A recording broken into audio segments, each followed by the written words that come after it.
After a small summer break, We are back, baby. We are fucking back. We're back. look at me acting like I have millions of subs waiting for me and my videos. Anyhow, last month, two major events happened on the MCU. First was the release of Deadpool and Wolverine movie, a movie that was very anticipated by a large numbers of the MCU fandom. And the second event was the stunning announcement and the shocking return of Robert Downey Jr. as Doctor Doom. But how Marvel Cinematic Universe became this famous, and how their events became this anticipated. In order to let the knowledge river flow, you need to push that subscribe button.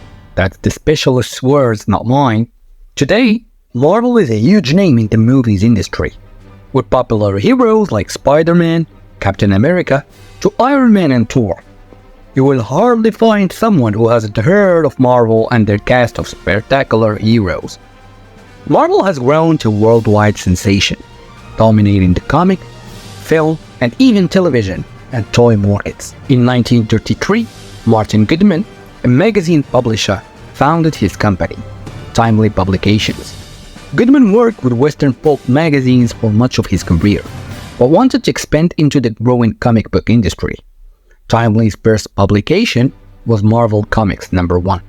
It was an instant hit and introduced characters still used by Marvel today, like the Human Torch and Nemo the Submariner.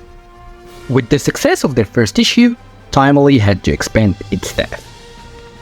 That's why they hired Joe Simon and famous comic artist Jack Kirby, who together made the legendary Captain America. Goodman also hired his wife's cousin, Stanley Lieber.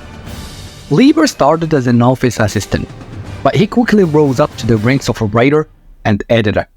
Lieber ditched his last name and began writing under a new nickname, Stan Lee. During the World War II, superheroes were samples of the American dream, patriotism, and an inspiration to all. At some point, Captain America, for example, was used in the US Army recruitment poster.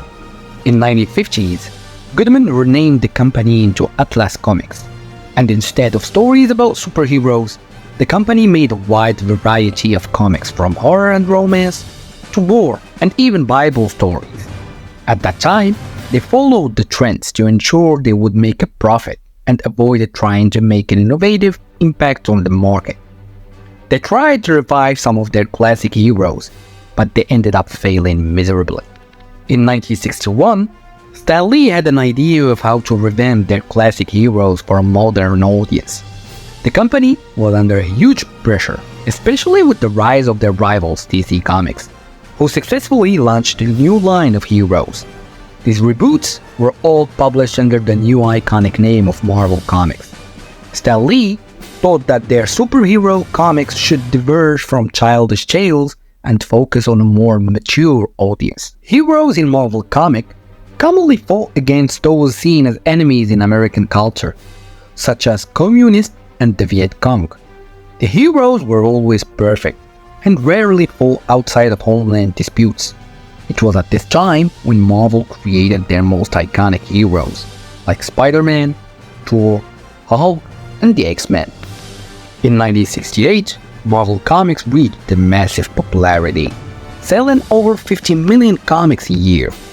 Goodman knew it was time to hand control to someone that would better handle his company's future.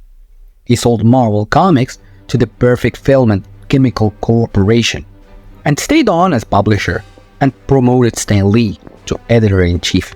Goodman finally parted ways with Marvel, and the company stood on top all the way through the 70s and even into the 80s.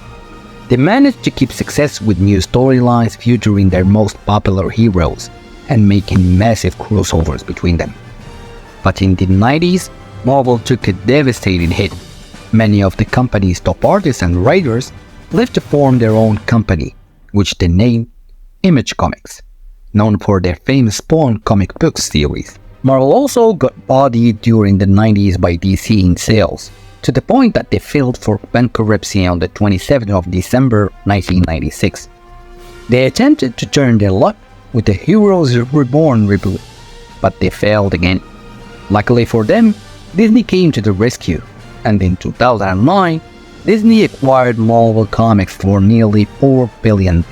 This set in a whole new wave of merchandise and licensing deals that would be a major income boost for Marvel.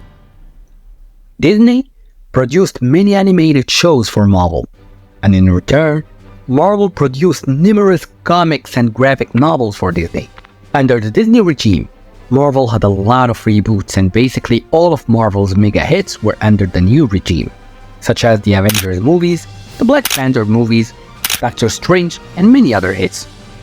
This pushed Marvel to the top of the comic market, with 36.5% of the market sales, while DC stands in the second place with 25.5%. As we can see, Marvel has no plans in slowing down, especially with the announcement of Phase 6 of the MCU.